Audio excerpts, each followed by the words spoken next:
అందరికీ నమస్కారం. ఇవాళ మనతో పాటు ప్రముఖ ఆధ్యాత్మికవేత్త, ఆస్ట్రాలజర్, బ్రహ్మశ్రీ శ్రీ సుభాష్ శర్మ గారు ఉన్నారు. గురుగారితో మాట్లాడదాం. గురుగారు నమస్కారం. శ్రీమాత్రే నమః. గురుగారు, డిసెంబర్ మాసంలో చివరిగా మీనరాశి వారికి ఎలాంటి ఫలితాలు ఉండబోతున్నాయి? గ్రహస్థితి ఎలా ఉంది? ఎలాంటి రెమెడీస్ చేసుకుంటే బాగుంటుందంటారు? తప్పకుండా తెలియజేస్తానండి. ముందుగా ప్రేక్షకులందరికీ శ్రీమాత్రే నమః, శ్రీ గురుభ్యో నమః. ఓం నమో దేవ్యై మహాదేవ్యై శివాయై సతతం నమః. నమ ప్రకృత్యై భద్రాయై నిహతాం ప్రణతాస్మిత. మీనరాశి వారికి ఇప్పుడు జన్మస్థానంలో రాహు సంచారం నడుస్తుంది. ఖర్చులు అధికంగా అయ్యేటటువంటి అవకాశాలు ఏర్పడుతూ ఉంటాయి. సంపాదించిందంతా వృధా ఖర్చులు అయ్యేటటువంటి అవకాశాలు ఏర్పడుతూ ఉంటాయి. వీలైనంత వరకు వీళ్ళు విహారయాత్రలు చేయడం కానివ్వండి, సుదూర ప్రాంతాలకు వెళ్ళేటటువంటి అవకాశాలు ఏర్పరచుకుంటూ ఉంటారు. ప్రేమ వివాహాలు, ఈ నెలలో ప్రేమ వివాహాలు ఎక్కువగా చేసుకునేటటువంటి సమయ సందర్భాలు వాళ్ళ జాతకంలో ఏర్పడుతూ ఉంటాయి. అలాగే పెద్దవాళ్ళను గౌరవించకపోవడము, పెద్దవాళ్ళ యొక్క మాటలను పెడచెవిన పెట్టడము, ఇలాంటివి ఎక్కువగా చేసేటటువంటి అవకాశం మీనరాశి వారి యొక్క జాతకంలో కనిపిస్తూ ఉంటుంది.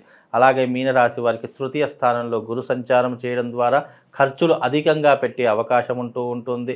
సంపాదించిన డబ్బులన్నీ వ్యర్థానికి, లేదా జూదానికి, లేదంటే మద్యానికి, లేదంటే వృధా ఖర్చులు ఎక్కువగా చేసుకునేటటువంటి ప్రయత్నాలు ఏర్పడుతూ ఉంటాయి. బెట్టింగ్స్కి దూరంగా ఉండటం బెటర్ అంటారు.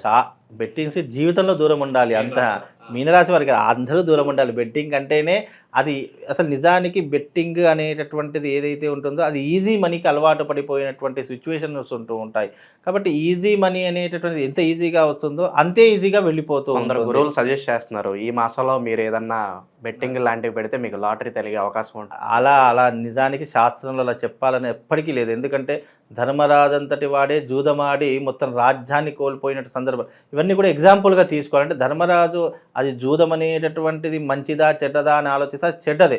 ఎందుకంటే దాంట్లో గ్యాంబ్లింగ్ చేసే వాళ్ళు ఉంటారు, దోచుకోవాలి అని ఆలోచన చేసేటటువంటి వాళ్ళు ఉంటారు. ఎంతోమంది ఎన్నో రకాలుగా దోచుకోవాలి అనేటటువంటి ఒక ఆలోచన నుంచి పుట్టినటువంటిది జూదం. కనుక జూదానికి దూరంగా ఉంటే చాలా మట్టుకు చాలా మంచిది అని చెప్పుకోవచ్చు. అలాగే మీనరాశి వారికి ఖర్చులు అధికంగా ఉంటాయి కాబట్టి వీలైనంత డబ్బుని దాచుకునే ప్రయత్నం చేసుకుంటే బాగుంటుందండి. ఆరోగ్యపరంగా ఎలా ఉండబోతుంది గురుగారు మీనరాశి వారికి మాసం? మీనరాశి వారికి ఆరోగ్యపరంగా చూసుకుంటే కనుక కొంతవరకు మెరుగైనటువంటి పరిస్థితులు ఏర్పడతాయి తప్ప ఆరోగ్య విషయంలో ఎంత పెద్ద నష్టం ఏమైతే లేదండి. కాకపోతే జన్మస్థానం మీనరాశిలో రాహు ఉన్నాడు కాబట్టి ఆలోచనలు పెద్దవిగా ఆలోచిస్తూ ఉంటారు. చేసేటటువంటి ఆచరణ మాత్రం సింపుల్గా చేస్తూ ఉంటారు. అలాగే కళలు మాత్రం కోటాను కోట్ల కళలు కంటూ ఉంటారు. కానీ ఆ కళలు సహకారం చేసుకోవడానికి ఎలాంటి ప్రయత్నం కూడా చేయరు. కాబట్టి వీలైనంత వరకు వీళ్ళకి ఏంటంటే ఊహా ప్రపంచంలో ఒక హెలిజినెస్లో బ్రతుకుతారు తప్ప అంత చెప్పుకోదగ్గటువంటి అంశాలు అయితే ఈ యొక్క జాతకంలో ఏమీ లేవండి.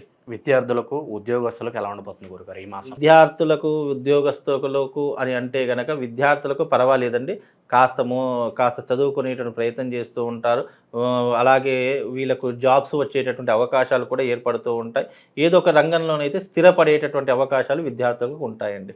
భూమి సమస్యలు కావచ్చు, కోర్టు సమస్యలు కావచ్చు, మరి వీటి నుంచి బయటపడడానికి ఏదన్నా ఆస్కారం కనిపిస్తుందా? కోర్టు సమస్యలు, భూ వివాదాలు ఏవైతే ఉన్నాయో ఇంకా ప్రొలాంగ్ అయ్యే అవకాశాలు ఉంటాయి తప్ప దాని నుంచి బయటపడాలి అనేటటువంటి ఆలోచనలు అయితే వాళ్ళకు ఉండవు. ఎందుకంటే వీళ్ళకున్నటువంటి అనాలోచిత పనుల ద్వారా కావచ్చు, తీసుకునేటటువంటి నిర్ణయాల ద్వారా కావచ్చు, వీళ్ళు కొన్ని రకాలుగా నష్టపోయేటటువంటి అవకాశం, ఇంకా కానీలే పోనీలే చూద్దాములే అనేటటువంటి ఆలోచనతోటే ఉంటారు. కనుక వీటన్నిటిని కూడా మానుకునే ప్రయత్నం చేసి కార్యసాధన వైపు దీక్ష వహిస్తే కనుక చాలా బాగుంటుంది.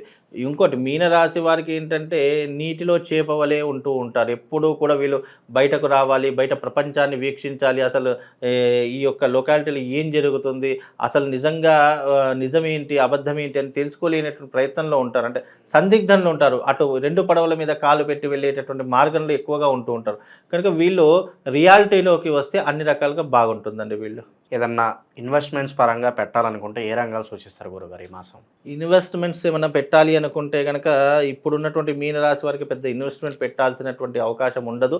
ఒకవేళ వచ్చినా కూడా అవి తిరిగి మళ్ళీ చేతికి వస్తాయనేటటువంటి గ్యారెంటీ లేదు. ఎందుకంటే జన్మస్థానం రాహు సంచారం నడుస్తుంది కాబట్టి వీళ్ళకు ఇదిగో వస్తుంది అదిగో వస్తుంది అని మభ్యపెట్టేటటువంటి వాళ్ళు సరౌండింగ్ చాలామంది పెరిగిపోతారు. ఫస్ట్ అలాంటి వారిని కట్ చేసి దూరం పెట్టాలి. మనం సొంత నిర్ణయం తీసుకోవడం అనుకో, నా లాభమో నష్టం మనమే అనుభవిస్తాం. కానీ వేరే వాళ్ళ యొక్క ఆలోచనలు తీసుకొని మనం ఏదైనా ఇన్వెస్ట్మెంట్ పెట్టామనుకోండి, లాభం వస్తే ఇంకా నష్టం వస్తే వాళ్ళని తిట్టుకొని చంపివేడేస్తారు. కనుక వీలైనంత వరకు ఎవరి సలహా పాటించకుండా ఏదైనా పెట్టుబడి పెట్టాలి అంటే కనుక రియల్ ఎస్టేట్ రంగంలో పెట్టుబడులు పెట్టవచ్చు, బంగారం మీద పెట్టుబడులు పెట్టండి, అన్ని రకాలుగా వాళ్ళకి కలిసి వచ్చేటటువంటి అవకాశం ఏర్పడుతుందండి. అనుకోని ప్రయాణాలు కావచ్చు, మరి ఆకస్మిక ధనలాభం కావచ్చు, ఏదన్నా కనిపిస్తుందా ఈ మాసం వీరికి? వీళ్ళకు ఆకస్మిక ధనలాభం అనేటువంటిది ఏమీ కనిపించలేదు. వీళ్ళకి ఏంటంటే ఖర్చులే విపరీతంగా ఉంటూ ఉంటాయి కనుక వీళ్ళకు లాభం అనేటటువంటి నష్టమే ఉంటుంది. అలాగే ఇప్పుడు ఈ నష్టం కూడా ఎప్పటి వరకు ఉంటుంది, జనవరి 15వ తారీఖు వరకే ఉంటుంది. దాని తర్వాత అన్ని రకాలుగా మళ్ళీ మెరుగైనటువంటి ఫలితాలు ఉంటాయి. కాబట్టి ఈ మాసం డిసెంబర్ మాసం మీనరాశి వారు కాస్త జాగ్రత్తగా ఉండే ప్రయత్నం చేసుకోవాలండి. ప్రేమికులకైతే ఒక శుభవార్త అయితే చెప్పారు. మరి కుటుంబంలో కొన్ని కలహాలు ఉంటూ ఉంటాయి. అలాగే సంతానం కోసం కొంతమంది ఎదురు చూస్తూ ఉంటారు. మరి అటువంటి వారికి ఏమైనా బెటర్ రిజల్ట్స్ ఏమైనా సంతానం అయితే అయ్యే అవకాశం ఉంటుందండి. ఎందుకంటే రాహు యొక్క ప్రభావ కారణం చేత సంతానం అయితే ఏర్పడుతుంది. కుటుంబంలో శుభవార్త వింటారు. వివాహం కానటువంటి వారికి ఎప్పుడూ కూడా మనిషికి వివాహం జరిగిందంటే అది శని దశలో కానీ, రాహు దశలో కానీ, కుజ దశలో కానీ వివాహాలు ఎక్కువగా జరుగుతూ ఉంటాయి మానవులకు. ఎందుకంటే ఈ కలియుగంలో రాహు కేతు యొక్క ప్రభావం శనివత్ రాహు, కుజవత్ కేతు కాబట్టి శని రాహు, కుజుడు కేతు ఈ దశలో ముఖ్యంగా వివాహాలు కావడానికి ప్రేరేపిస్తూ ఉంటాడు కలియుగంలో కలి ప్రభావం. కనుక తప్పకుండా వివాహం అయితే అయ్యేటటువంటి అవకాశం ఏర్పడుతుందండి. గురుగారు, ఈ రాశి వారు ఎటువంటి పరిహారాలు చేసుకోవడం ద్వారా మంచి ఫలితాలు పొందడానికి ఆస్కారం కనిపిస్తుంది అంటారు?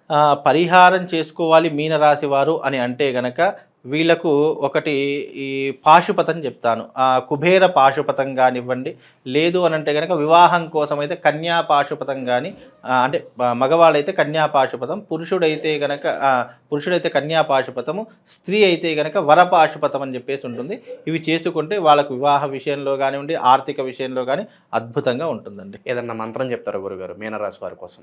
మీనరాశి వారికి ఏదైనా మంత్రం కావాలి అని అనుకుంటే కనుక మీనరాశి వారు రాహువుకి సంబంధించినటువంటి మంత్రం అర్థకాయం మహావీరం చంద్రాదిత్య విమర్తనం సింహికా గర్భ సంభూతం తం రాహుం ప్రణమామ్యహం అనేటటువంటి మంత్రం చదువుకుని దాని ద్వారా శుభం లాభం కలుగుతాయండి. చివరగా ఒక హెచ్చరికగా చెప్పాలనుకుంటే మీన రాశి వారికి ఏం చెప్తారు గురుగారు? జాగ్రత్త పడాల్సిన హెచ్చరిక అనే పెద్ద పెద్ద మాటలు లేదు కానివ్వండి, ఏం లేదు. జీవితంలో మీనరాశి వారు అయినంతలో కాలు చాపుకొని వాళ్ళ జీవన ప్రయాణాన్ని కొనసాగించాలి తప్ప మితిమీరినటువంటి ఆశ జోలికి వెళ్ళకూడదు.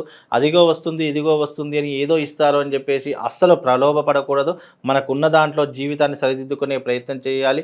ఎవరో ఏదో ఇస్తారని చెప్పేసి జీవితంలో ఎప్పుడూ కూడా నువ్వు ఎక్స్పెక్టేషన్స్ అనేటువంటి పెట్టుకోవద్దు. మీనరాశి వారికి డిసడ్వాంటేజ్ ఏంటంటే ఎక్స్పెక్టేషన్స్ పెట్టుకుంటారు. ఆ ఎక్స్పెక్టేషన్స్ రాకపోవడంతో నిరాశ నిస్పృహలు. ఎప్పుడైనా సరే జీవితంలో ఎవరి మీద ఎక్స్పెక్టేషన్స్ పెట్టుకోకండి. ఏదో వస్తుంది అని చెప్పేసి మీరు భ్రమపడిపోకండి. మీ జీవితంలో మీరు డబ్బు సంపాదించడం, మీ జీవన వృత్తిలో ఎప్పుడైనా మనిషిగా పుట్టినందుకు మూడు విషయాలు తప్పకుండా జరగాలి. ఒకటి, తినడానికి తిండి ఉండాలి, కట్టుకోవడానికి బట్ట ఉండాలి, ఉండడానికి ఇల్లు ఉండాలి. ఈ మూడు నీ జీవితంలో సంపాదించుకునే ప్రయత్నం చేయి. అంతకు మించినటువంటి ఒక మహర్జాతగా నీ జీవితంలో ఏం లేదు. అది మూడు చేసుకుంటే సరిపోతుంది. గురుగారు, దానం చేయాలనుకుంటే ఏ వస్తువులు దానం చేస్తే బాగుంటుంది అంటారు ఈ మాసంలో? మీనరాశి వారికి దానం చేయాలి అని అనుకుంటే గనక ఉలవలు దానం చేయమని చెప్పండి. ఉలవల ద్వారా వీళ్ళకు కొన్ని రకాలైనటువంటి దోషాలు కూడా తొలగిపోయే అవకాశం. ఉలవలు ప్లస్ ఒక అంచు ధోతి కానివ్వండి, ఒక వస్త్రం కానీ ఏదైనా కానీ దానం చేస్తే కనుక మంచి సత్ఫలితాలు పొందుతారండి. డిసెంబర్ మాసంలో మీన రాశి వారికి ఎలాంటి ఫలితాలు ఉంటాయి, అలాగే మీరు చేసుకోవాల్సిన పరిహారాలు తెలియజేసినందుకు ధన్యవాదాలు గురుగారు.